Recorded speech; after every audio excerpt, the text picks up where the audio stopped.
Shalom les amis, que le Seigneur vous bénisse encore. Nous nous retrouvons ici pour un nouveau numéro, pour un nouveau message, pour une nouvelle révélation de la part du Seigneur. Nous sommes sans ignorance que notre Dieu nous aime, que le Seigneur nous aime d'un amour inconditionnel. Il a démontré cet amour, il y a de cela 2000 ans passés à la croix de Golgotha. Et chaque jour, il continue à nous démontrer cet amour-là. Alors le Seigneur a mis à cœur, il m'a montré une chose, une nouvelle révélation que j'aimerais partager avec nous ensemble. Peut-être pour quelqu'un, ça serait un rappel, mais pour moi, c'était quelque chose que le Seigneur a pointé, il a insisté sur ça et tout. Je lisais le passage avant, mais la révélation, il n'y avait pas cette révélation avant. Donc sans plus tarder, nous allons laisser la place aux Écritures. Notre texte de base, notre méditation serait sur Jean 4 à partir du premier verset jusqu'à 42. Nous allons tout simplement lire les 10 premiers versets bien-aimés. Nous sommes là pour Jésus, nous sommes là pour élever Jésus, nous sommes là pour que Christ continue encore à être élevé et glorifié dans nos vies et que le Seigneur continue chaque jour à transformer nos vies et que nous continuons à demeurer longtemps dans sa parole, que notre marche soit toujours influencée par le Seigneur, par sa parole, ainsi que par l'aide du Saint-Esprit. Donc nous allons lire dans Jean 4, à partir du premier verset. Je vais lire. Le Seigneur sut que le pharisien avait appris qu'il faisait et baptisait plus de disciples que Jean. Toutefois, Jésus ne baptisait pas lui-même, mais c'était ses disciples. Alors il quitta la Judée et retourna en Galilée. Comme il fallait qu'il passât par la Samarie, il arriva dans une ville de Samarie nommée Sichar, près du champ que Jacob avait donné à Joseph son fils. Là se trouvait le puits de Jacob. Jésus, fatigué du voyage, était assis au bord du puits. C'était environ la 6e heure. Une femme de Samarie vint puiser de l'eau. Jésus lui dit, « Donne-moi à boire », car ses disciples étaient allés à la ville pour acheter des vivres. La femme samaritaine lui dit, « Comment toi qui es juif, me demandes-tu à boire à moi qui suis une femme samaritaine ?» Les Juifs, en effet, n'ont pas de relation avec le Samaritain. Jésus lui répondit, « Si tu connaissais les dons de Dieu et qui est celui qui te dit, donne-moi à boire, tu lui aurais toi-même demandé à boire et il t'aurait donné de l'eau vive. » J'aimerais m'arrêter dans le verset 11. Chacun de nous pourrait continuer cette lecture à la maison. Alors, bien aimé, le message que le Seigneur a mis dans mon cœur, cette révélation, et qu'il a voulu que je puisse nous le partager, c'est l'esprit samaritain contre juif chez les chrétiens et dans l'église. Je connaissais l'histoire avant, je lisais l'histoire, mais je n'avais pas cette révélation avant. Le Seigneur m'a donné 2 ou 3, 4 révélations avant en lisant l'histoire de la femme samaritaine. Mais cette fois-ci, en lisant cela, il m'a encore ouvert les yeux pour me révéler encore une autre chose. Et la chose que le Seigneur m'a révélée, c'est ce qui se passe actuellement dans l'Église et chez nous-mêmes, les chrétiens. Alors, c'est quoi l'esprit samaritain contre juif? Vous allez remarquer ici, Jésus se présente devant la femme samaritaine.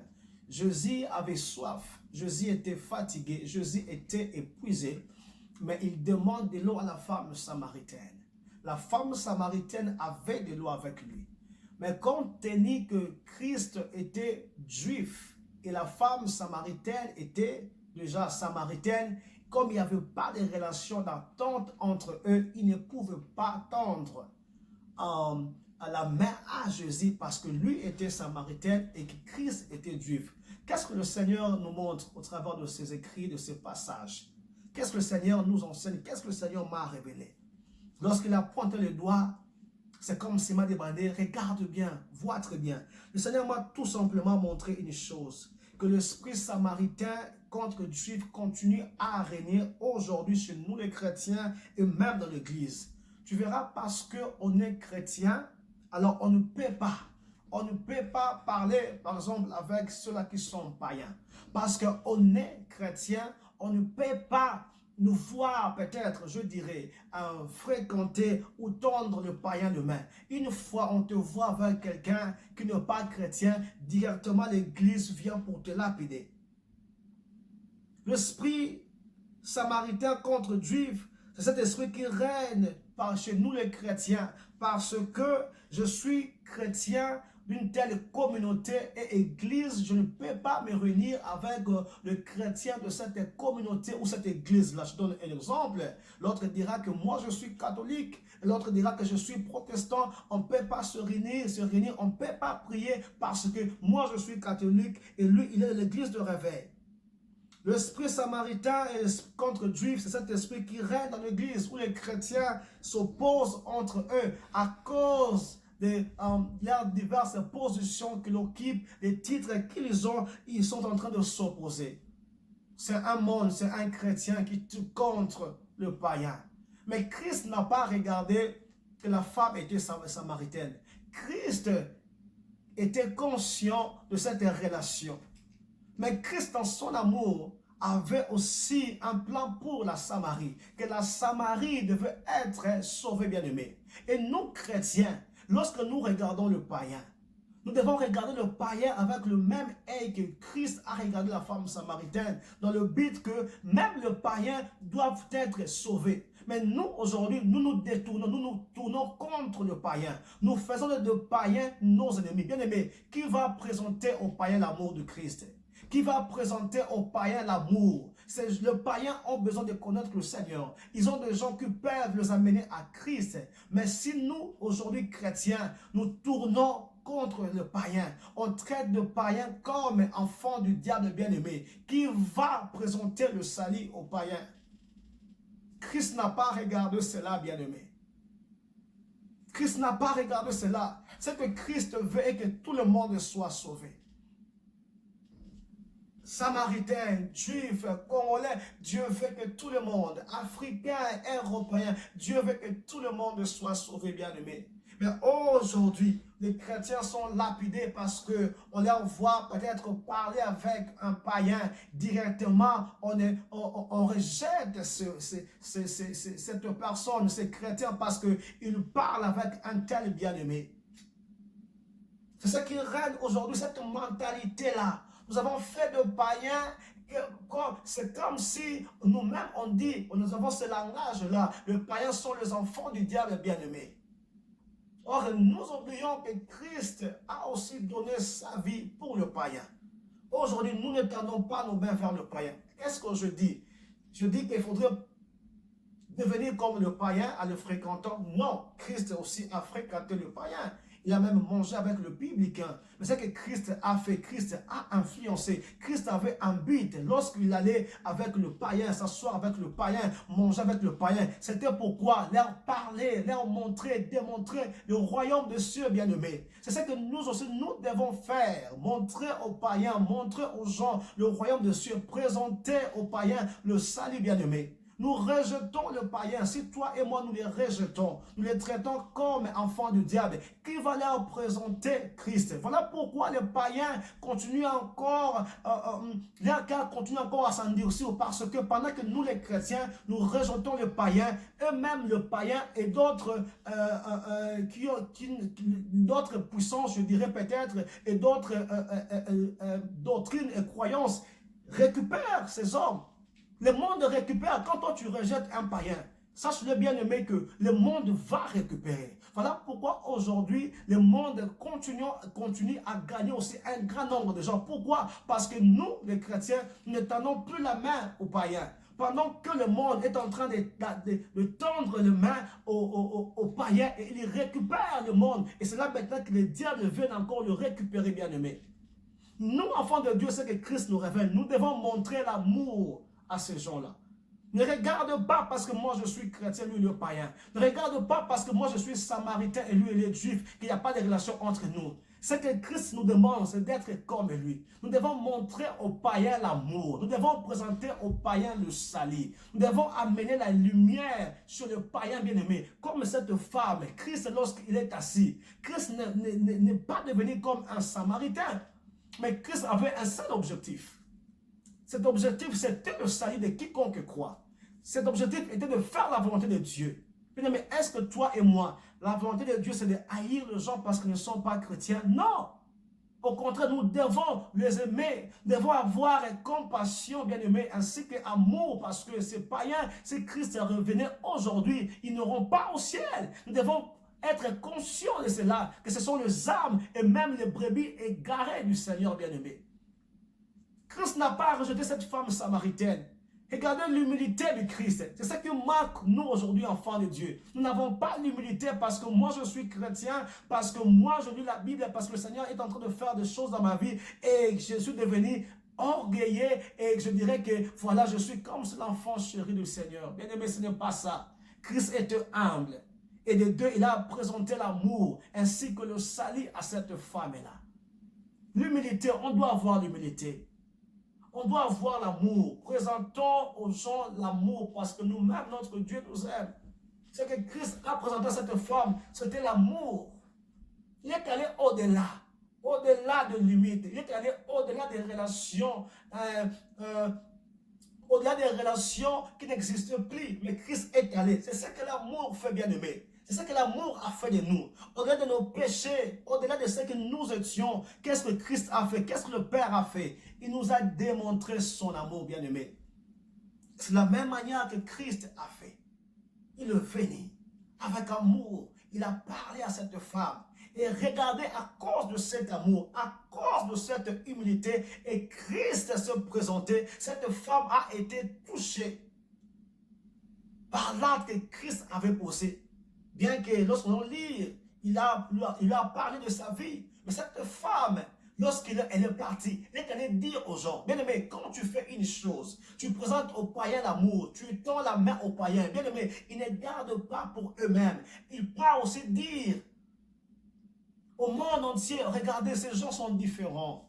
Oh, ces gens m'ont montré de l'amour, la compassion, bien-aimé. C'est ce que nous devons faire en tant qu'enfants de Dieu. Et c'est ce que Christ va montrer. Regarde combien est-ce que vous vous opposez à des païens.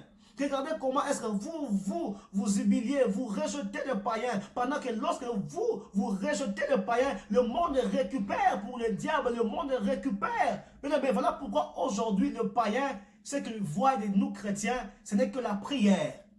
Mais ne voyez pas en nous l'amour. Nous devons démontrer aux païens l'amour du Seigneur. Nous devons influencer le païen. Nous devons leur parler du Seigneur, mais aussi ils doivent voir Christ en nous. Bien-aimés, soyons humbles. Ne devenons pas comme le païen. Fréquentons le païen avec un même seul but que Christ avait. C'était le salut et leur présenter encore le royaume de cieux. Et cet esprit ne se limite pas que contre le païen.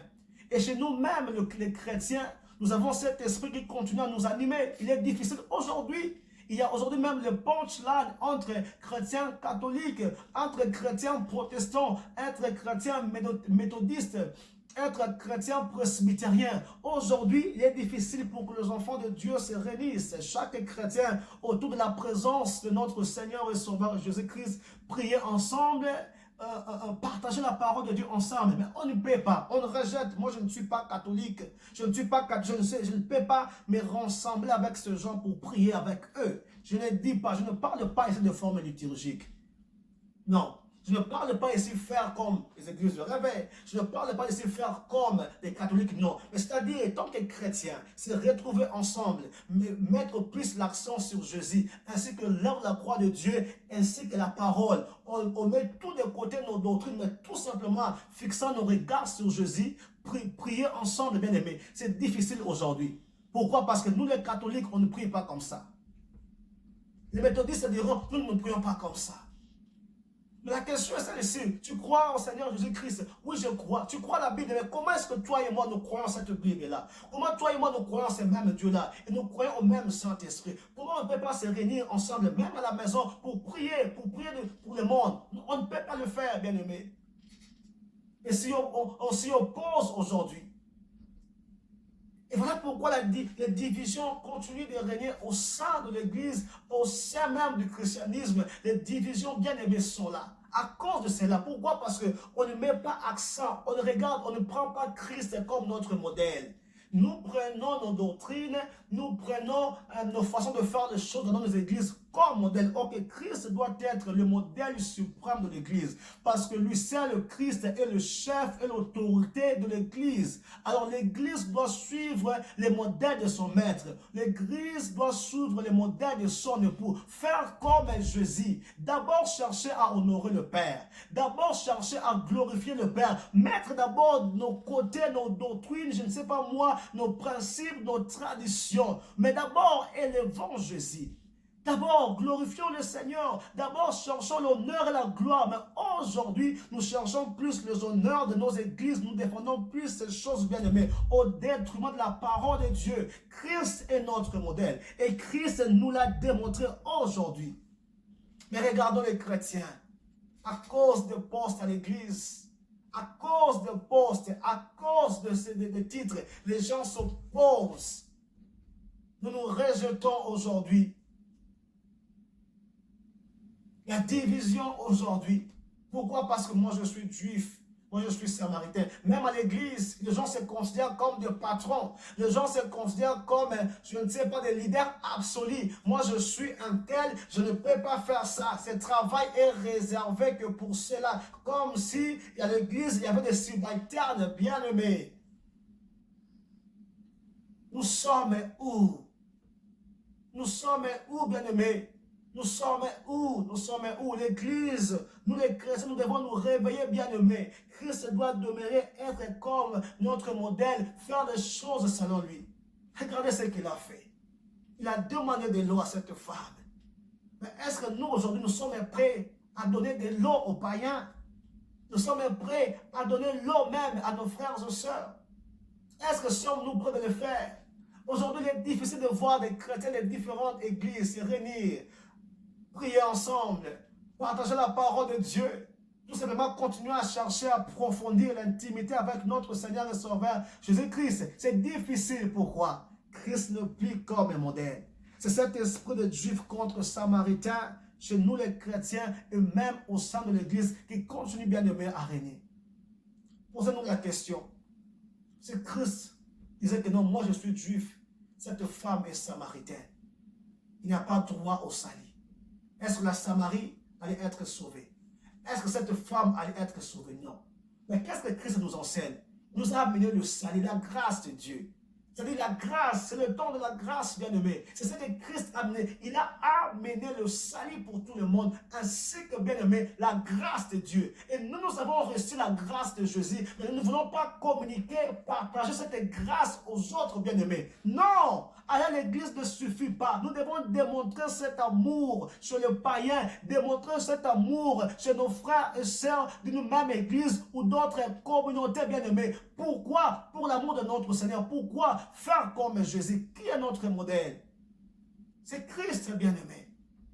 Regardez aujourd'hui l'opposition. Des chrétiens qui se contredisent entre eux, des chrétiens qui cherchent à honorer leur église, des chrétiens qui passent dans de punchlines, qui sont à dire que nous, notre église est ça, notre église est ça, et ils acquisent d'autres églises, ils font cela bien aimé. Arrêtons ces choses. Nous voyons ce virus a frappé. Est-ce que ce virus a frappé que les catholiques? Est-ce que ce virus a frappé que les églises de réveil? Est-ce que ce virus a frappé les méthodistes? Ne comprenons pas, est-ce que nous ne comprenons pas que ce virus a frappé tout le monde aujourd'hui pour vous faire voir que ce n'est pas l'église qui sauve d'abord, c'est l'intimité avec le Seigneur. Et nous devons faire les choses selon lui-même et Christ nous ordonne, bien-aimés, de faire. Nous ne serons pas jugés en fonction de nos églises. Mais de cette parole, après avoir écouté, entendu cette parole, bien-aimés, et après avoir laissé la place si réellement à notre Seigneur et Sauveur. Mais quel est cet impact? Quel est cet impact? Quel est cet impact? Aujourd'hui, il y a des divisions au sein de l'Église. Parce que moi, je suis archbishop. l'autre est berger, parce que l'autre est évangéliste. Donc moi je suis supérieur par rapport à l'autre. Il y a des gens qui s'opposent à cause des titres. Regardez comme des enfants de Dieu utilisent même les dons spirituels qui ne se complètent pas, mais qui s'opposent. Regardez comme des enfants de Dieu aujourd'hui utilisent leur grâce contre leurs frères. Pourquoi? Ils cherchent tout simplement à s'élever. C'est ça cet esprit samaritain contre Dieu que le Seigneur m'a montré, m'a révélé au travers de cette parole bien-aimée. Pose-toi la question, toi qui me suis ou toi qui me suivras. Peut-être que tu es un païen, tu as souffert depuis tout ce temps le rejet de la part des chrétiens. Ils t'ont surnommé, ils t'ont donné le nom, je ne sais pas moi quoi. Je te demande pardon pour tous ces chrétiens. Je vais tout simplement te rassurer. Sache que le Seigneur t'aime. Le Seigneur ne te rejette pas. Je vais aussi demander pardon à tous les enfants de Dieu qui ont été blessés par l'Église, bien aimés. Aujourd'hui, les chrétiens sont blessés par l'Église. Aujourd'hui, les chrétiens sont rejetés par l'Église. J'aimerais aussi te demander pardon, frère ou sœur, toi qui me suis. Mais j'aimerais tout simplement te dire que Jésus n'est pas secte de foi on te présente. Jésus ne te rejette jamais.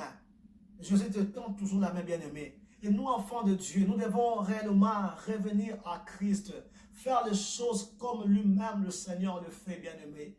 Nous sommes là pour plaire le Seigneur, non pas pour plaire nos doctrines, non pas pour plaire nos communautés. Nous sommes là pour faire plaire le Seigneur, faisons les choses comme lui, parce que Christ est le seul unique modèle que nous avons, bien-aimé. La Bible nous dit, ayant le regard fixé sur Jésus-Christ, qui est qui? L'auteur et le consommateur, bien-aimé. De notre foi, c'est Jésus qui en est l'auteur. Et c'est Jésus qui en est d'abord le consommateur. Et la Bible nous dit même, celui qui crée en nous le vouloir et le faire, bien-aimé. Soyons comme Christ. Il a aimé tout le monde. Christ a influencé tout le monde. Chrétien, tu ne seras pas influencé un païen si tu manques l'amour. Ce n'est pas en portant ta grosse Bible, parlant en langue que tu vas influencer, bien-aimé, un païen. Prier n'est pas mauvais, mais présente au païen l'amour. Présente au païen le salut de Jésus. Présente au païen Jésus, bien-aimé. Présente au païen la grâce de Dieu. Même entre nous, on doit vivre avec l'amour. On doit vivre avec l'amour, bien-aimé. Nous devons démontrer l'amour entre nous. Renforcer l'unité de la foi par l'Esprit, bien-aimé. Renforçons cela. La Bible insiste sur l'unité de la foi, bien-aimé. Mais regardons, aujourd'hui, nous sommes divisés. Lui-même, Christ a dit, une maison divisée ne peut pas résister contre, alléluia, contre l'ennemi, bien-aimé. Il est temps que nous puissions démontrer l'amour aux gens. Il est temps que chrétiens, nous puissions ramener les gens à Christ. Il est temps, chrétiens. Le moment est arrivé. Chrétiens, le temps est arrivé. Le moment est arrivé. Nous devons appeler tout le monde au salut. Démontrer parce que les âmes sont en train bien de... Mais chaque jour, il y a des gens qui partent en enfer. Nous sommes là dans des divisions. Nous sommes là dans l'orgueil spirituel. Mais pendant que les gens sont en train de périr tous les jours, bien-aimés. Ce n'est pas ce que Christ veut. Christ veut que tout le monde soit sauvé. Voilà pourquoi il a répandu son sang à la croix. Réveillons-nous chrétiens, gagnons le païen, gagnons tout le monde et ramenons des âmes et de vie à Christ. Mais nous devons utiliser l'amour et l'humilité et présenter aux gens Jésus, non seulement nos églises, car l'église ne sauve pas. Le salut est en Christ. Le salut est en Christ, bien-aimé. Le salut est à Jésus et nous avons que le salut à lui, à personne d'autre. Voilà pourquoi, bien-aimé, il est temps. Abandonnons cet esprit purel. Parce que moi, je suis samaritain. Parce que moi, je suis juif. Parce que moi, je suis diacre. Parce que moi, je suis chrétien. Lui, c'était un païen. Je ne peux pas lui parler. Je ne peux pas lui tendre la main. Je ne peux pas lui donner de l'eau. Je ne peux pas. Et ils sont enfants du diable. Le diable n'a jamais créé personne, bien-aimé. Tout le monde a besoin de ce salut. Voilà pourquoi le Seigneur a mis à cœur ce message. Le Seigneur a interpellé. Le Seigneur a montré ce qui se passe chez nous, enfants de Dieu. Ce qui se passe au sein de l'Église. Les timides à l'Église, les divisions, les querelles, bien-aimés. Ce que le Seigneur veut que nous soyons comme Jésus. Ce que le Seigneur veut que nous soyons comme Jésus. Ce que le Seigneur veut que nous démontrons aux gens l'amour de ce Jésus-là qui nous a aimés. Car il est écrit, car Dieu a tant aimé. Car Dieu a tant aimé le monde. Parce que Dieu a tant aimé le monde. Parce qu'il a tant aimé le monde qu'il a présenté son Fils. Parce qu'il a tant aimé. Si Christ n'avait pas aimé, bien-aimé, il n'y aurait pas de salut. Il y a le salut parce que Jésus a aimé. Le salut parce que Dieu a aimé. Nous aussi, nous devons aimer. Montrer aux gens l'amour. Montrer aux gens l'amour. Montrer aux païens l'amour. Montrons aux païens l'amour, bien-aimé. C'est ce que Dieu nous recommande de faire. Je ne sais pas comment est-ce que tu as reçu ce message. Je ne sais pas comment est-ce que tu as reçu ce message. Je ne sais pas. Le Seigneur nous invite. Le Seigneur nous invite, bien-aimés, à montrer l'amour aux gens. Et si peut-être tu ne le fais pas, il est temps que tu commences à le faire. Et Christ lui seul demeure notre modèle. Et nous devons éviter cette opposition qui règne, ces conflits qui règnent, bien-aimés. Il est allé manger avec le publicain. Il a prêché le royaume des cieux. Il a parlé. Il a continué son chemin. C'est quoi ta mission?